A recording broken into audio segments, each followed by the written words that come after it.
Seigneur, tu nous donnes encore ces occasions extraordinaires de pouvoir t'entendre nous parler à travers ta parole.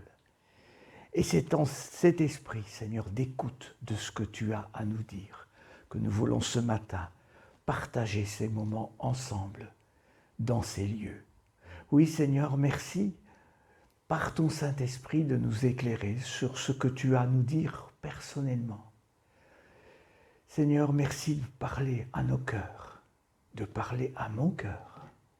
Seigneur, nous voulons te dire gloire à ton nom pour cette richesse que nous avons de pouvoir venir puiser cette eau qui nous régénère, cette eau qui nous fait vivre, cette eau qui nous ouvre les yeux, qui nous enlève ce qui pouvait nous cacher de quelque chose, qui nous révèle en nous tellement de choses merveilleuses et nouvelles.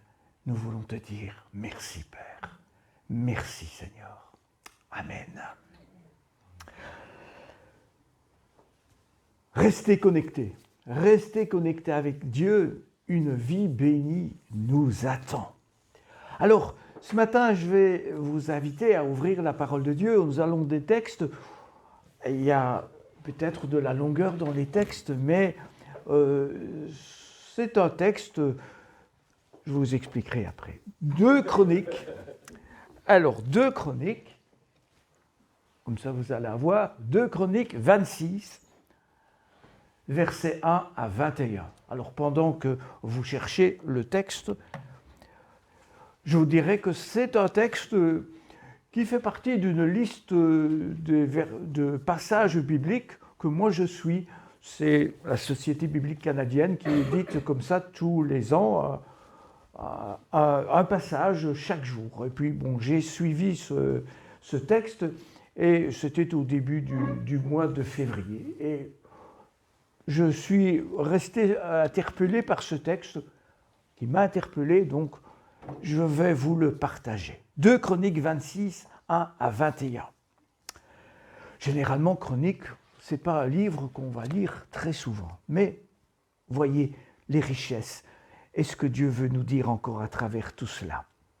Tout le peuple de Juda prit Osias, qui avait 16 ans, et l'investit de la royauté à la place d'Amathia, son père.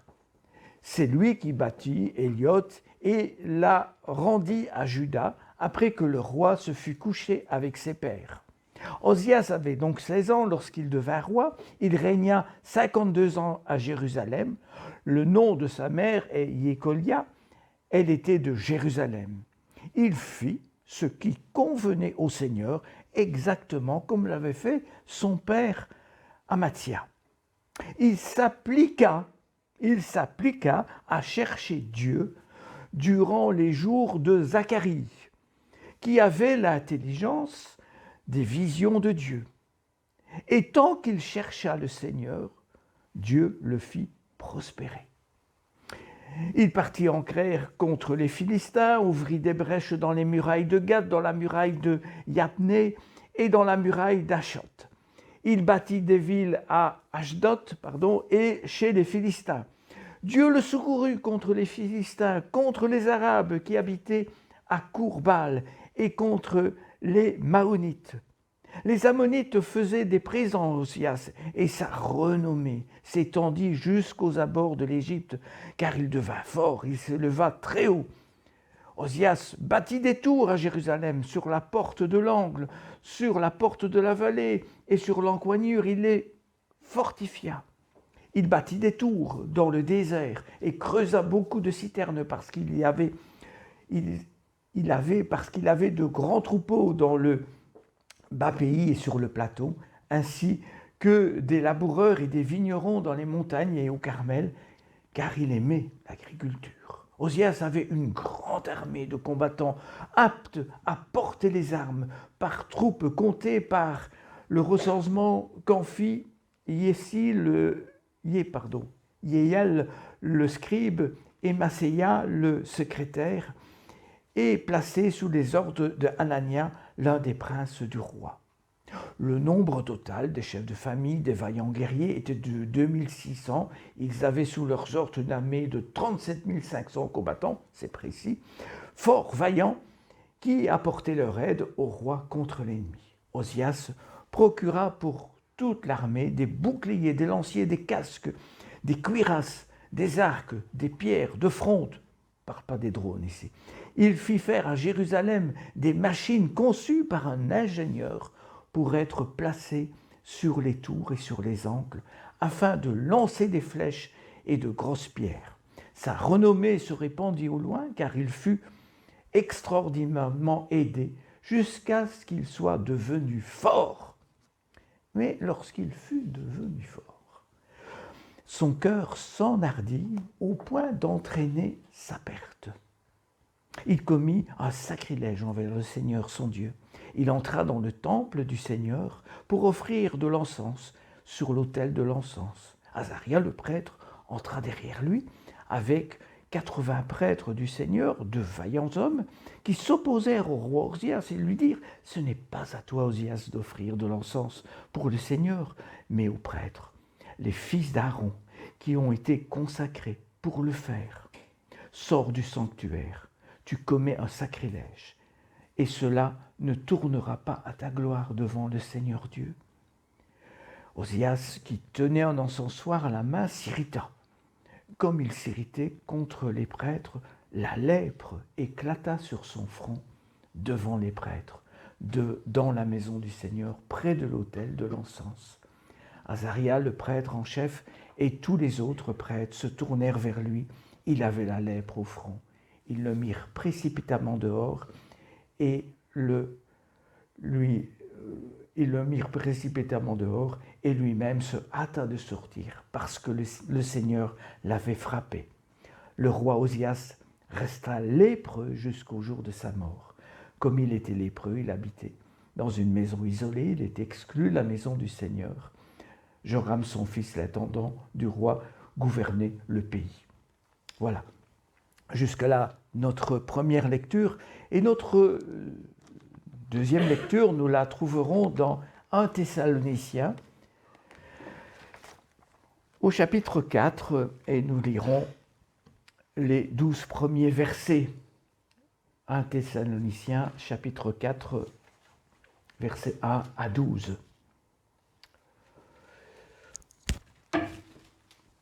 Au reste, frères, nous vous le demandons et nous vous y encourageons dans le Seigneur. Vous avez appris de nous comment vous devez vous comporter pour plaire à Dieu.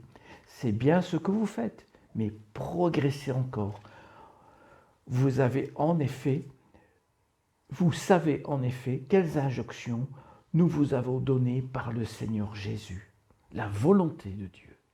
La volonté de Dieu, c'est votre consécration, c'est votre sanctification. Abstenez-vous de la conduite sexuelle, que chacun de vous sache prendre femme dans la consécration et l'honneur, sans se livrer au plaisir du désir comme le font les gens des nations qui ne connaissent pas Dieu. Que personne en cette affaire ne lèse son frère, ne lui cause du tort. Le Seigneur fait justice de tout cela, car nous l'avons déjà dit et attesté. Car ce n'est pas pour l'impureté que Dieu nous a appelés, mais dans la consécration, dans la sanctification. Ainsi, celui qui rejette ses préceptes ne rejette pas un homme, mais Dieu lui-même, cela même qui vous donne son Saint-Esprit. Pour ce qui concerne l'affection fraternelle, vous n'avez pas besoin qu'on vous écrive, car vous êtes vous-même instruits par Dieu de façon à vous aimer les uns les autres. C'est ainsi que vous agissez. C'est ainsi que vous agissez ainsi envers tous les frères dans l'ensemble de la Macédoine. Mais nous vous encourageons, frères, à progresser encore, à mettre un point d'honneur, à vivre en paix, à vous occuper de vos propres affaires, à travailler de vos mains, comme nous vous en avons donné l'injonction, afin que vous vous comportiez convenablement envers ceux du dehors et que vous n'ayez pas besoin de personne. Une dernière, mais je ne vais pas reprendre l'ensemble, nous le connaissons et nous l'avons entendu par un message que notre frère Jean-Marc nous a apporté. Cherchez d'abord le royaume de Dieu. Et nous avons réentendu un message qui aussi le disait à travers notre frère Guy Mailleux la fois dernière. Ce serait presque le verbe qu'il faudrait retenir de ces mois de janvier et février. Cherchez le royaume de Dieu. Car votre Père céleste sait de quoi vous en avez besoin. Cherchez d'abord le royaume de Dieu et sa justice, et tout cela vous sera donné par surcroît. Revenons à notre lecture de ce matin, qui nous parlait de Osias. Alors, nous l'avons lu, Osias, c'est un jeune roi qui va régner de 791 à 740, on parle à l'envers, avant Jésus-Christ. Il va régner quand même 52 ans. Et son père aussi, nous est-il dit, avait été fidèle.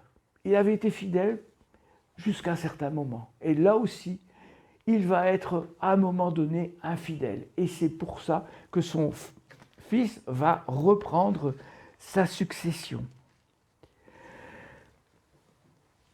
Amathia avait été infidèle, donc le père avait été infidèle, et lui n'a pas fait ce que son fils va faire, mais lui, il avait honoré d'autres dieux, des dieux étrangers, il s'était écarté de Dieu. Son fils lui succède, et il va faire ce qui convient aux yeux de l'Éternel, nous l'avons lu tout à l'heure. Le premier enseignement qu'on pourrait retenir, c'est de se dire, c'est formidable. Et ce qu'il faut retenir, c'est qu'il va s'appliquer à chercher Dieu durant les jours de Zacharie, lequel apparemment avait l'intelligence, ou en tout cas la connaissance, la proximité certainement avec le Seigneur pour interpréter les visions que Dieu lui donnait. Ce Zacharie est un illustre inconnu. On ne peut pas dire qu'il était prophète, on ne peut pas dire, on n'a rien comme élément. Mais en tout cas, il était quelque part un homme proche de Dieu, à l'écoute de Dieu, et en même temps, il passait des messages à Osias. On peut dire que Zacharie était un excellent conseiller d'Osias, et tant que les choses se passaient de cette manière-là, et que Osias écoutait Zacharie ou écoutait Dieu et qu'il accomplissait, tout allait dans le meilleur des mondes. Remarquez, quand on lit ce texte, on doit aussi se rendre compte de la fidélité, de la proximité de Dieu vis-à-vis du roi et vis-à-vis de chacun d'entre nous. Un Dieu fidèle, un Dieu attentif, une présence de Dieu appréciée. Aussi longtemps qu'Osias paraît rester attaché à Dieu, Dieu lui accorde la réussite, il le fait prospérer. Et d'ailleurs, c'est repris dans les textes. On dit à un certain moment, au verset 7, au verset 8 et au verset 15, Dieu le secourt, Dieu le renfort. Sa renommée s'étend par l'aide de Dieu. Il semble que la prospérité, la réussite s'inscrivent dans l'œuvre que ce roi doit accomplir. Il utilise cet homme pour donner au peuple des choses extraordinaires. Il lui donne secours contre des ennemis, contre l'épreuve, dirions-nous. Il ouvre des brèches, c'est-à-dire des possibilités de pouvoir d'étendre le pays dans des murailles ennemies. Il va construire des tours et il creuse des citernes, autrement dit, pour se protéger. Les tours servaient principalement à se protéger, à veiller des attaques de l'ennemi. Mais il creuse aussi des citernes, ce qui permet de faire des réserves d'eau.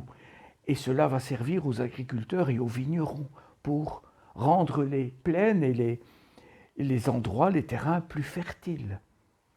Il peut aussi compter cet homme sur une armée de dernier cri. une armée nombreuse de dernière génération, avec même des armes particulières, avec un ingénieur qui fait des choses, un matériel qui doit certainement impressionner les adversaires. Quand on dit ça, les 15 premiers versets, on se dit « Waouh, magnifique, qu'est-ce que c'est peut être magnifique, tout est favorable, tout est merveilleux, tant que cet homme est resté attaché à Dieu. Tant que cet homme est resté attaché à Dieu, tout lui était favorable. » Et je vais me permettre de temps en temps de passer à un autre personnage pour bien comprendre finalement les choses. David. David, à un certain moment, va dire à son fils Salomon. Et ça, c'est un conseil qu'il va lui donner David, sans tout doucement la mort approcher. Il va partir et il va confier le reste à Salomon. Et qu'est-ce qu'il va lui dire? Et toi, mon fils, Salomon, mon fils, connais le Dieu de ton père, sers-le d'un cœur entier. Entier. Non pas partagé, mais entier. Que ton âme y prenne plaisir, car le Seigneur sonde les cœurs et discerne toute forme de pensée. Si tu le cherches, il se laissera trouver par toi. Si tu l'abandonnes, il te rejettera à jamais. Un cœur entier, une âme qui se réjouit, une âme qui prend plaisir dans le Seigneur. C'est ce que conseille en tout cas David à son fils Salomon. Revenons à notre histoire d'Osias. Osias, nous l'avons vu, il y a là au verset 16 un basculement, un effondrement. Peut-être que son mentor, qu'on a vu tout à l'heure, Zacharie, est peut-être trop âgé ou n'est plus là ou quoi que ce soit. En tout cas, il n'est plus là pour le conseiller. Où il a pris tellement d'ego, il a attrapé une maladie qui est la fièvre orgueilleuse. Son cœur, nous est dit, s'enhardit. Il oserait n'importe quoi. Et sa force, sa renommée, peut-être, l'ont enivré tellement qu'il ose commettre un sacrilège. Il prend trop d'assurance sans se préoccuper de la vie des prêtres qu'il avait là autour de lui, sans se préoccuper surtout de l'approbation de Dieu. Il se détache de Dieu et il se croit au-dessus des lois. Et par ce sacrilège qu'il fait en allant dans le lieu très saint, eh bien, il devient infidèle. C'est la loi qui le disait, hein. Nombre 18, 7, toi et tes fils, avec toi, vous exercerez votre sacerdoce pour tout ce qui concerne l'autel et pour tout ce qui est à l'intérieur et au-delà du voile, ce sera votre service. Votre sacerdoce est le service dont je vous fais don. Le profane qui approchera sera mis à mort. C'est ce qui se passe malheureusement avec Osias. La loi est claire, hein. Seuls les prêtres avaient le droit de pénétrer dans le lieu très saint, dans le lieu sacré, et d'offrir l'encens sur l'autel. Mais le succès, la renommée, le moi, le super-moi, les richesses acquises, la force, la puissance, une puissance toute relative, hein, parce qu'elle n'a pas acquis cette puissance. Cette puissance et cette force, c'est Dieu qui lui a donné. Mais nous oublions souvent que ce que nous avons, tout vient de lui. Tout vient pleinement de Christ lui-même. Mais pour cet homme, cet Osias, eh bien, toutes ces choses ont enflé son orgueil, son ego. Le pouvoir, souvent, aveugle l'homme. Le pouvoir aveugle l'homme et lui fait oublier que tout vient de Dieu et appartient à Dieu et non à lui-même. Le pouvoir, oui. Dans le Nouveau Testament, il y a notamment un homme, Diotrephe, je ne sais pas si vous le connaissez, Mais voilà ce qu'il nous est dit à propos de cet homme-là, dans 3 Jean 9, 11. J'ai écrit quelque chose à l'Église, mais Diotrephe, qui aime être le premier parmi eux, l'orgueil, ne nous accueille pas. C'est pourquoi, si je viens, je rappellerai les œuvres qu'il fait, en répandant contre nous des paroles mauvaises, non content de cela. Lui-même n'accueille pas les frères, et ceux qui souhaitent le faire, il les empêche et il les chasse de l'Église. Bien-aimés, n'imite pas le mal, mais le bien. Celui qui fait le bien est de Dieu, celui qui fait le mal n'a pas vu Dieu. Ne pas faire le mal, c'est pas facile de le dire, mais qui parmi nous n'a jamais commis un péché? Qui n'a jamais fait une faute? Parmi les hommes, disons-le, aucun, excepté un. Celui qui est venu parmi nous, celui que nous avons honoré à travers cette scène, Jésus. Prenons garde lorsque nous parlons des fautes ou de ce que les autres peuvent pécher, de voir, comme Luc le rappelle, de voir la paille dans l'œil de notre frère et de ne pas voir la poutre qui est dans le nôtre. Mais revenons un instant encore avec David, toujours pour comparer avec Osias. Reprenons ça avec David à propos de l'orgueil et de la suffisance, je veux dire aussi. David aussi a remporté des victoires et remporté de nombreuses victoires, mais aussi avec l'aide et le soutien de Dieu. Tout lui semble sourire aussi à David. Il a eu des soucis avant, mais tout à coup, tout lui semble sourire. Son pouvoir, ses conquêtes vont quelque part pour lui-même, c'est sa pensée, l'exenter d'aller à la guerre avec ses troupes. Après tout, ils peuvent faire sans moi. Et dans 1 Samuel 11.1, il nous est rappelé ceci: à l'année nouvelle, au temps où les rois partent en guerre, David envoya, il délègue, David envoya Joab avec ses hommes et tout Israël pour détruire les Ammonites et assiéger Rabat. David, lui, reste à Jérusalem. Un soir, David se leva de son lit et alla se promener sur le toit en terrasse de la maison du roi. Et là, il aperçut une femme qui se baignait. Elle était très belle. Orgueil, suffisance, il ne part pas. Il laisse partir ses troupes. Il se laisse tenter par la beauté de la femme. Et la femme d'un de ses généraux, Uri, on connaît l'histoire. Cette femme tombe enceinte et David va programmer la mort de ce général en l'envoyant au front. On peut relire ces textes dans 2 Samuel 11, 15 et puis 11, 27. Il va placer Uri de telle manière que c'est sûr il soit au front et qu'il soit tué. Et puis cette femme, entre-temps, va devenir enceinte. Et il nous est dit à la fin de ce verset 27, ce que David avait fait déplut au Seigneur. Et il a fallu aussi un mentor. Il a fallu quelqu'un, un prophète de la cour de David, Nathan, pour faire découvrir à David sa désobéissance. Et il l'a reconnu, et il s'en est humilié et repenti.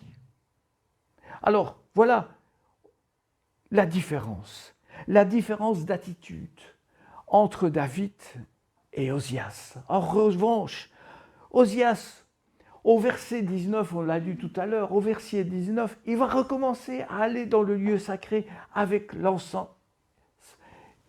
Il va continuer à désobéir.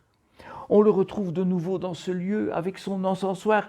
Il s'irrite même contre les prêtres qui leur disent « Mais c'est pas bien ce que tu fais, tu vas contre la loi. Le Seigneur ne va pas être content de ça. » Il refuse de se soumettre, de se repentir. De l'autre côté, David s'était repenti et avait reconnu sa faute. Ce refus, cette irritation envers les prêtres et donc aussi envers Dieu, engendre chez lui, chez Osias, une maladie grave. Et une maladie qui se voit sur le front. C'est important de voir un tout petit peu, mais je ne vais pas développer l'histoire de la lèpre, mais une maladie qui était visible de tous et qui met le roi à l'écart, au banc des rejetés.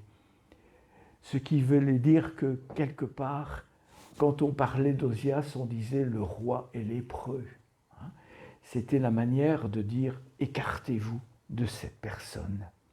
Osias n'a plus cherché la face de Dieu, il s'est déconnecté de Dieu.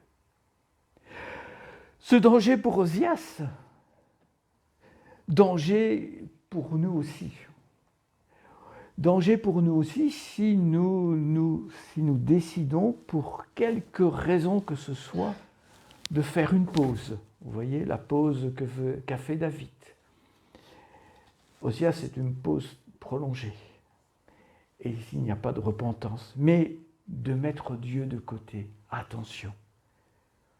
De mettre de Dieu de côté. S'appliquer à chercher la face de Dieu. S'appliquer à rechercher la face de Dieu. Mais qu'est-ce que ça veut dire? Rechercher la face de Dieu. Rechercher le visage de Dieu. D'autant plus que Dieu, à un certain moment, a dit qu'on ne pouvait pas voir sa face. C'est ce qu'il a dit à Moïse. Moïse dit à Dieu, voici, Moïse dit à Dieu, fais-moi voir ta gloire, je t'en prie. Il répondit, je ferai passer devant toi toute ma bonté, je proclamerai devant toi le nom du Seigneur, je ferai grâce à qui je ferai grâce, j'aurai compassion de qui j'aurai compassion. Il ajouta, tu ne pourras pas voir ma face, car l'être humain ne peut me voir et vivre. Sans m'attacher, disons, à d'autres passages dans la parole de Dieu, si vous lisez les psaumes, vous verrez qu'il y ait question souvent. Et on a lu tout à l'heure dans Nombre 6, si j'ai bonne mémoire de la référence, de la recherche de la face de Dieu. Donc oui, c'est la face de Dieu, c'est rechercher, on va plutôt dire, le visage, la présence de Dieu dans nos vies. Nous recherchons cette présence, cette relation avec Dieu, cette connexion, dit-on aujourd'hui, avec Dieu. Et cette connexion que nous voulons rechercher avec Dieu, mais Dieu veut l'établir aussi, cette connexion. Et nous avons des références. Nous pensons à Isaïe 55, au verset 6, où on dit « Cherchez le Seigneur pendant qu'il se laisse trouver, invoquez-le pendant qu'il est proche ». Dieu laisse toujours, même pour le plus grand des pécheurs, une porte, une fenêtre. Ouais. Une porte, une fenêtre, quoi que ce soit, il en laisse toujours une par laquelle nous pouvons le trouver. Au pire des pires, mais Dieu ne nous abandonne jamais. Dieu a toujours ce regard d'amour parce qu'il nous aime tant que son amour n'a pas de fin. Alors, on a en tête un autre passage souvent cité. Si mon peuple sur qui mon nom est invoqué, nous connaissons ce texte. Mais je vous invite à le relire en lisant le verset précédent, parce que c'est intéressant. Quand je fermerai le ciel, c'est Dieu qui parle. Quand je fermerai le ciel, quand il n'y aura plus de pluie, quand j'ordonnerai aux criquets de dévorer le pays, quand j'enverrai la peste contre mon peuple, si mon peuple s'humilie, sur qui est invoqué mon nom, s'humilie, prie, me cherche, s'il revient de ses mauvaises voies, moi j'entendrai depuis le ciel, je pardonnerai son péché et je guérirai son pays.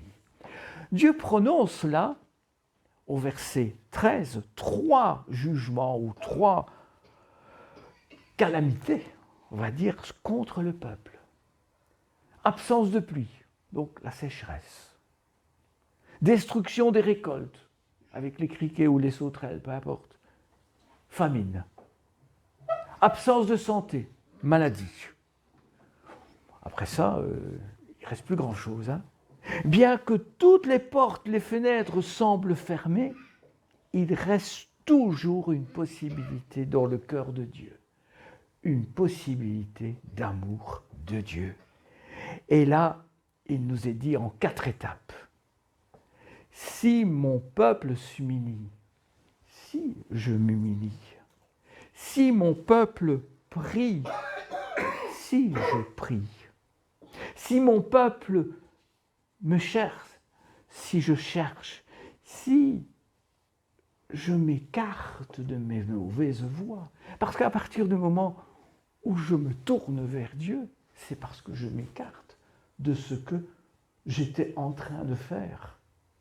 Et si mon peuple se repent, si je me repens, notre Dieu est un Dieu juste, un Dieu de vérité, 3 fois saint.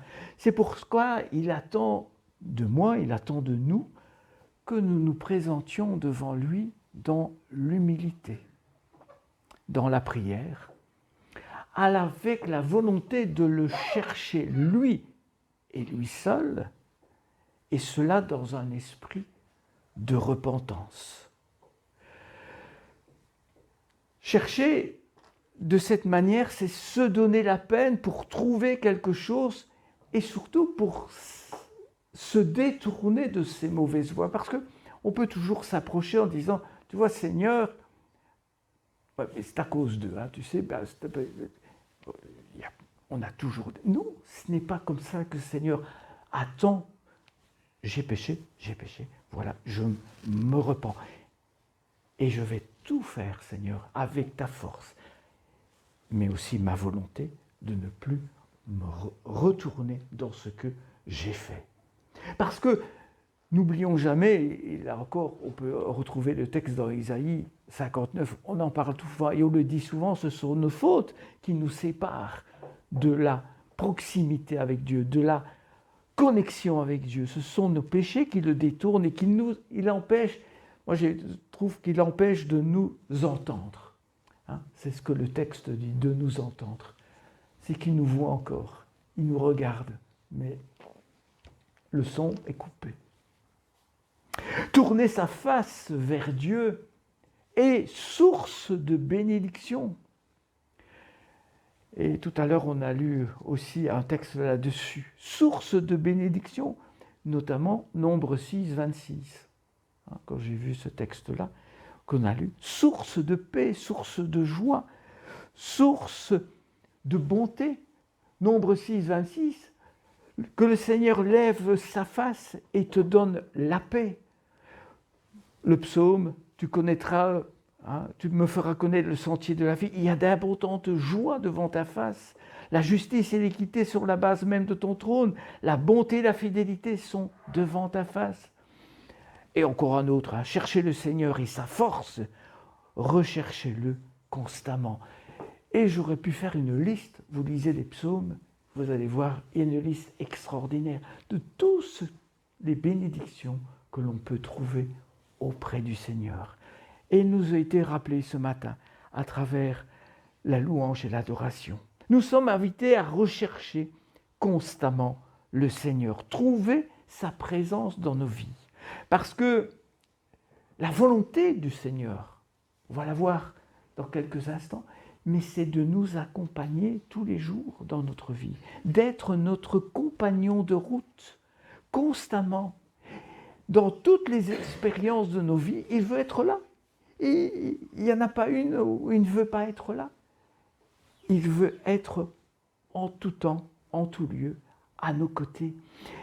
Et sa volonté aussi, c'est qu'il veut que nous le connaissions chaque jour davantage, lui le Seigneur, et que nous le connaissions parfaitement. Ça me rappelle de connaître, de découvrir les mystères de Christ, les mystères de Dieu. Nous avons une promesse extraordinaire dans Jacques 4, 7. Soumettez-vous donc à Dieu, posez-vous au diable et il fuira. Rien à voir avec toi. Dehors. Il fuira. approchez-vous de Dieu et il s'approchera de vous. Purifiez vos mains, pécheurs, et nettoyez vos cœurs, âmes partagées. C'est Jacques 4, versets 7 à 8. Cherchez la face de Dieu, sa présence, ou s'approcher de Dieu, déclenche, dès que nous le faisons, Dieu s'approche, un peu comme si c'était un aimant. Dès que nous nous approchons de Dieu, Dieu s'approche, il vient vers nous. C'est la volonté de Dieu, c'est d'être à chaque instant à nos côtés. Mieux encore, Jésus a dit qu'il habiterait en nous, que ses paroles seraient en nous, et qu'il habiterait en nous, et que le Saint-Esprit viendrait révéler toutes ces choses qui sont en nous. Nous l'avons lu tout à l'heure dans 1 Thessaloniciens 4, verset 3, il nous est dit, vous connaissez la volonté de Dieu. C'est votre sanctification, c'est votre consécration. C'est vrai qu'aujourd'hui, c'est pas nouveau, mais ça continue. Peut-être qu'on pourrait dire que ça s'amplifie parfois. On vit dans un monde où règne la compétition, la satisfaction des convoitises individuelles, la recherche de richesses matérielles. Même enfouies dans les profondeurs des terres, on va les chercher. Nous sommes confrontés à de multiples tentations ou envies. Certaines ne sont certainement pas toutes illégitimes, mais souvent cette recherche d'intérêt personnel nous détourne de la marche avec le Seigneur. Attention, attention de ne pas tomber dans ces travers, comme Osias. L'ennemi des âmes, Satan, le prince de ce monde, sait nous exploiter aussi dans nos pensées, dans nos désirs personnels. Le tout, c'est toujours pour nous éloigner de Dieu. La chose la meilleure de voir, c'est comment Jésus a résisté à ce que Satan a dit, à ce que Satan voulait lui faire faire. Il a répondu ce que son Père lui avait enseigné. La parole de Dieu est là. 1 Jean 5, 19 nous dit « Nous savons que nous sommes de Dieu et que le monde entier est sous le pouvoir du malin ou du mauvais. »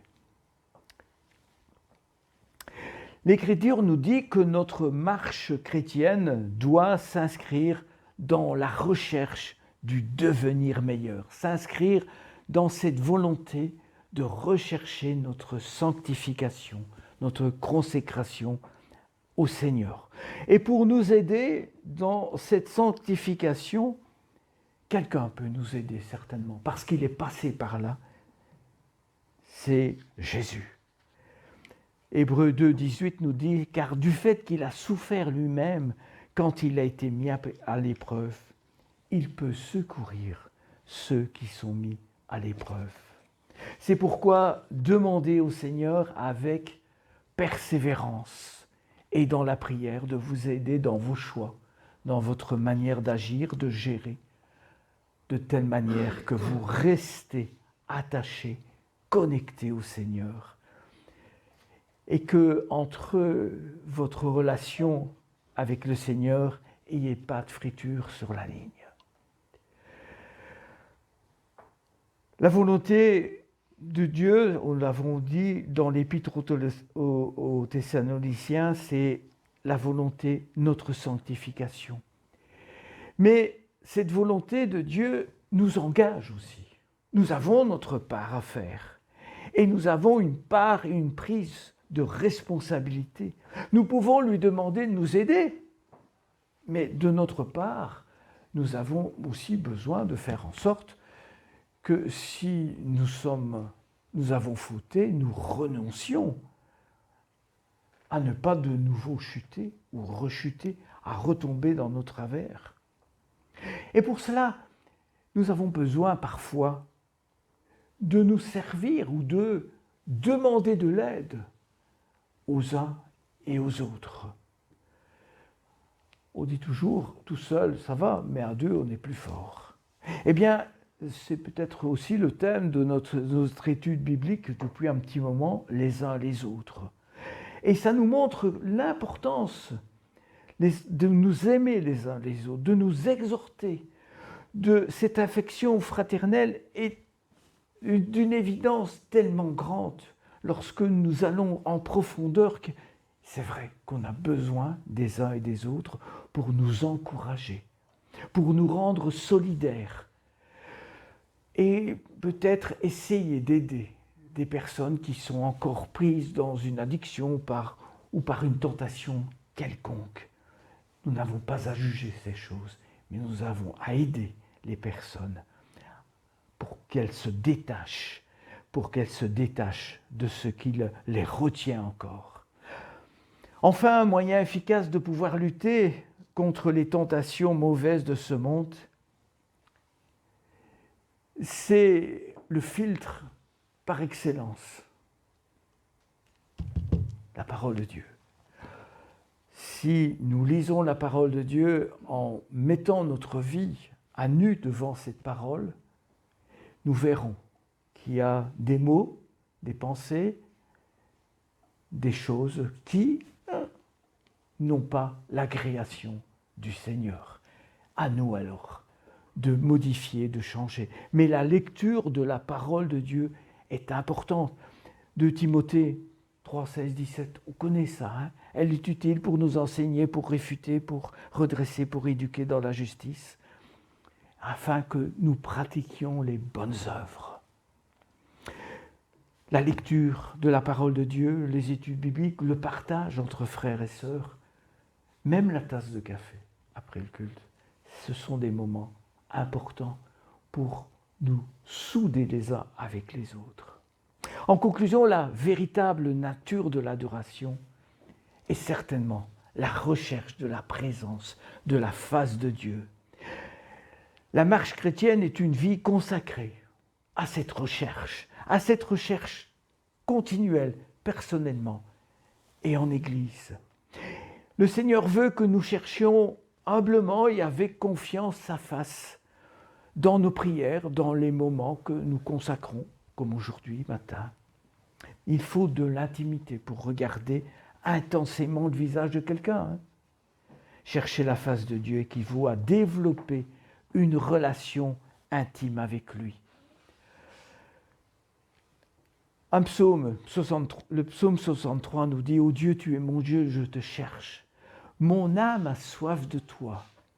Mon corps soupire après toi dans une terre aride desséchée sans eau.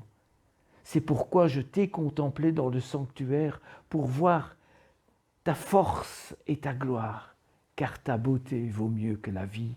Mes lèvres célèbrent tes louanges. » On a l'impression d'entendre un chant là. Car ta beauté vaut mieux que la vie. Voilà, j'ai retrouvé le titre. Lorsque nous nous approchons de Dieu, nous sommes bénis. Parce que d'abord, il nous attend.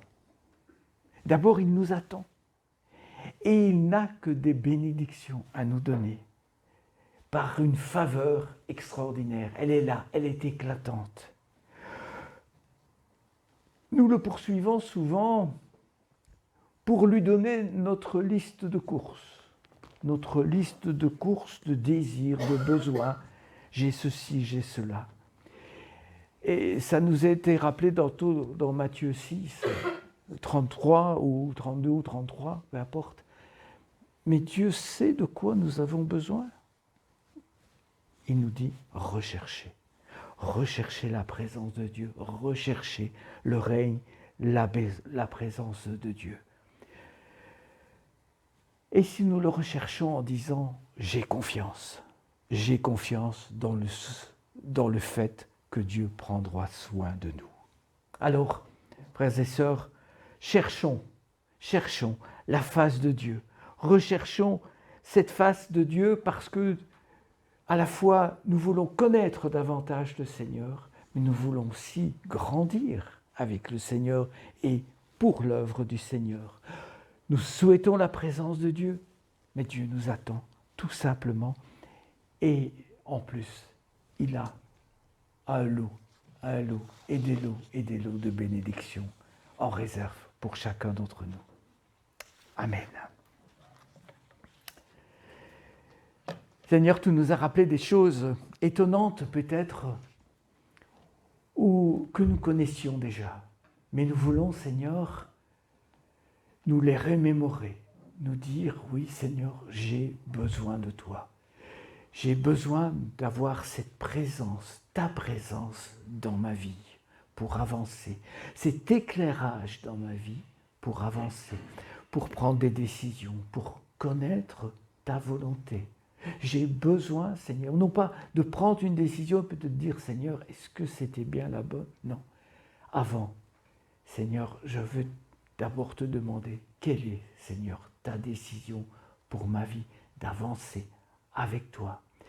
Et Seigneur, apprends-moi à rester tout le temps connecté à toi, à ne pas dévier, à ne pas délaisser, mais au contraire, à rester branché sur toi.